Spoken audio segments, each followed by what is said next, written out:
www.jamiamadiniyajadid.org. WhatsApp group number +92 333 424 9302. الحمد لله رب العالمين والصلاة والسلام على خير خلقه سيدنا ومولانا محمد وآله وأصحابه أجمعين أما بعد. سیدنا حضرت جابر رضی اللہ تعالی عنہ ارشاد فرماتے ہیں، سمعت رسول اللہ صلی اللہ علیہ وسلم، کہ میں نے رسول اللہ صلی اللہ علیہ وسلم کو سنا ہے، قبل موتہ بثلاثۃ ایام، آپ کی وفات سے 3 دن پہلے،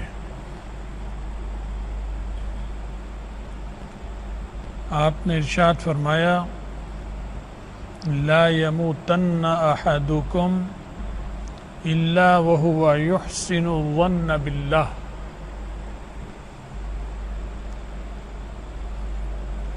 تم میں سے ہرگز کوئی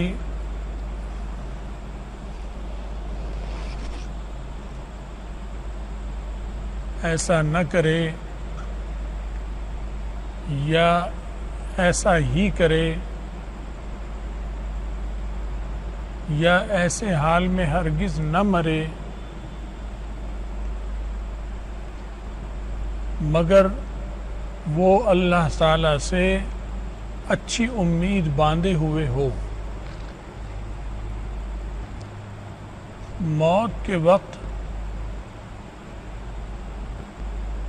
جو اس کی قلبی کیفیت ہوگی، اس قلبی کیفیت کا اللہ تعالیٰ کے معاملے سے تعلق ہے.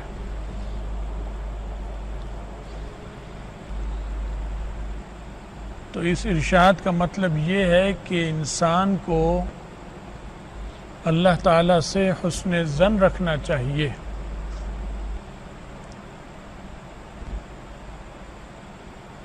حسن ظن اس بات کا کہ وہ رحم والا ہے، وہ غصے والا بھی ہے، وہ پکڑ والا بھی ہے، مگر اس کی رحمت اس کے غصے پر غالب ہے، اور میں اس سے اپنی مغفرت کی قوی امید رکھتا ہوں، اپنی بخشش کی قوی امید رکھتا ہوں. اے اللہ، مجھے تجھ سے امید ہے کہ تو مجھے معاف فرما دے گا، درگزر کر دے گا اور میرے گناہوں کو چھپا لے گا. یہ حسن ظن رکھے اللہ سے تو اللہ کا وعدہ ہے کہ جیسا ظن مجھ سے رکھے گا میں اس کے ساتھ ایسا پیش آؤں گا. اصل میں اس نے اچھا پیش آنا ہوتا ہی ہے. فیصلہ ہوا ہے کہ کس سے برا پیش آنا ہے اور کس سے اچھا پیش آنا ہے. یہ بھی اسی کی توفیق سے ہی ہوگا. رسول اللہ صلی اللہ علیہ وسلم کے ارشاد کا مقصد یہ ہے کہ اس چیز کا دھیان رکھو اور اس چیز کی توفیق بھی مانگو اللہ سے. ضروری نہیں ہے کہ انسان کے حواس درست رہیں. بعض دفعہ عام حالات میں بھی معمولی سی بدحواسی میں کہنا کچھ چاہتا ہے ہوتا کچھ ہے. ذہن کسی چیز کی طرف لگانا چاہتا ہے اور نہیں لگتا. بعض دفعہ خرابی کی طرف ذہن اور سوچیں چلنی شروع ہو جاتی ہیں اور جانتا ہے کہ خرابی کی طرف چل رہی ہیں اور رکنا بھی چاہتا ہے، نہیں رک سکتا. اتنا انسان بے بس اور بے اختیار ہے. تو یہ سب کچھ ہوتا اللہ کی توفیق اور اس کی مدد سے ہے. اس ارشاد کا مطلب یہی ہے کہ ہرگز ایسا نہ کرے، یعنی اس چیز سے ڈرتا رہے اور اللہ سے اچھی توفیق طلب کرتا رہے، کیونکہ اس کی توفیق سے ہی ہوگا. موت کا وقت تو بہت سخت وقت ہے. وہ تو بڑے شدائد موت جو ہیں وہ تو بہت سخت ہیں. دنیا کے شدائد جو آتے ہیں اس میں حواس باختہ ہو جاتا ہے انسان، ہوش اڑ جاتے ہیں، لیکن موت کی شدت تو ان سے بہت زیادہ ہے۔ تو اللہ ہی کی خاص مدد ہوتی ہے جس کی وجہ سے اللہ اس پر سکون نازل کرتے ہیں، فرشتے اچھے اس کے ساتھ جوڑ دیتے ہیں، وہ اسے اچھی بات القاء کرتے ہیں، اس کے حواس درست رہتے ہیں، اور اللہ کے ساتھ اس کا معاملہ رحمت کا اور اچھی امید اور مغفرت کا رہتا ہے، برا گمان اللہ سے نہیں کرتا۔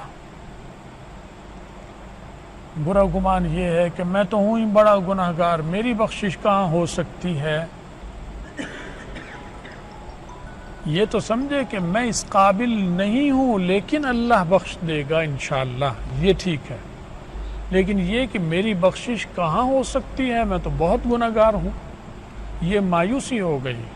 تو گویا اللہ تعالیٰ کی رحمت سے مایوسی ہوئی تو اللہ سے معاملہ جو اس نے قلب کی کیفیت ہے وہ اچھی نہیں ہے، اور قلب ہی ہے اصل چیز، قلبی کیفیت۔ ہاتھ کی کیفیت تو کچھ بھی نہیں ہوگی اس وقت، پاؤں کی کیفیت بھی کچھ نہیں ہوگی اس وقت، آنکھوں کی بھی کیفیت، وہ تو قلب کی کیفیت کے تابع ہیں۔ قلب کی حالت خراب ہو تو برا ہے۔ قرآن پاک میں بڑا سخت نقشہ کھینچا ہے،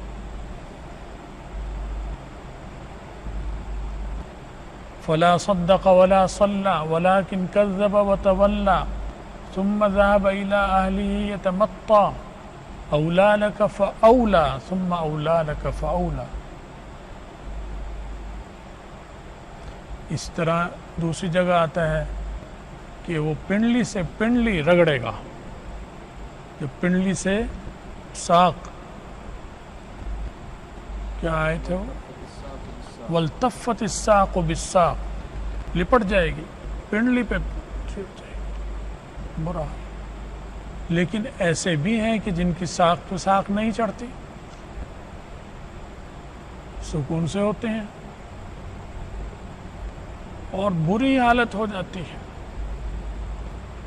میں نے ایک ڈاکٹر سے پوچھا جو انگلینڈ میں بھی رہے، اور ڈاکٹروں کو تو مریضوں سے موت کی حالت سے واسطہ پڑتا رہتا ہے، میں نے کہا وہاں بھی رہے بہت عرصے، اب یہاں بھی ہوتے ہیں، تو موت کے وقت آپ کوئی فرق محسوس کرتے ہیں اس کی اور یہاں مسلمان کی موت کا؟ کہنے لگے بہت فرق محسوس کرتے ہیں، اس کی اور طرح کی حالت ہوتی ہے کافر کی۔ ایسے ہی مسلمان میں بھی جو فاسق فاجر ہو بہت زیادہ خدا نخواستہ، وہ کافر تو نہیں ہوتا لیکن وہ اللہ کی پکڑ میں آیا ہوتا ہے، تو ان کی حالات بھی بڑے خراب دیکھے ہیں۔ میں نے ایک آدمی کا حال سنا، کسی نے بتایا کہ موت سے پہلے اس کی آنکھیں تیر رہی تھیں اور بڑی خوفناک آوازیں اور منہ سے بہت خوفناک مناظر بتا رہا تھا، وہ جو اسے کچھ دیکھے ہوں گے، پیش آئے ہوں گے، وہ اس کی زبان سے نکل رہے تھے۔ جان بڑی مشکل سے نکلی اس کی، بہت مشکل سے نکلی۔ اللہ ہمیں سب کو بچائے ایسے حال سے، اپنا کرم کا معاملہ فرمائے، اور اللہم انی اعوذ بک من ان یتخبطنی الشیطان عند الموت، یہ دعائے رسول اللہ صلی اللہ علیہ وسلم نے مانگی ہے۔ اللہ میں تیری پناہ میں آتا ہوں اس بات سے کہ موت کے وقت شیطان مجھے بدحواس کر دے، خبطی بنا دے، دیوانہ ہو جاؤں، دیوانہ پاگل ہو جاؤں جیسے۔ اے اللہ اس حالت سے میں تیری پناہ میں آتا ہوں۔ تو موت کی ساعت بڑی خطرناک ساعت ہے، بڑی اعلیٰ ساعت ہے اور بڑی خطرناک ساعت ہے، دونوں ہی ہیں اس میں، اور یہ اچھی ہو گئی تو آگے کی ساری اچھی ہو جاتی ہے، اور خدا نخواستہ یہ خراب ہو جائے تو آگے کی ساری اچھی نہیں ہوتی ہے۔ تو اللہ سے یہ توفیق مانگتے رہنی چاہیے کہ اللہ ہمیں حسن خاتمہ عطا فرما، ہمارا انجام اچھا ہو، اور یہی دل کی کیفیت رکھیں اللہ سے۔ موت ایسی کیفیت آ جائے، بیمار ہو جائے، خوف ہونے لگے کہ شاید میں اس میں وفات نہ پا جاؤں، تو قلب کی حالت کو درست رکھے، اللہ سے حسن ظن رکھے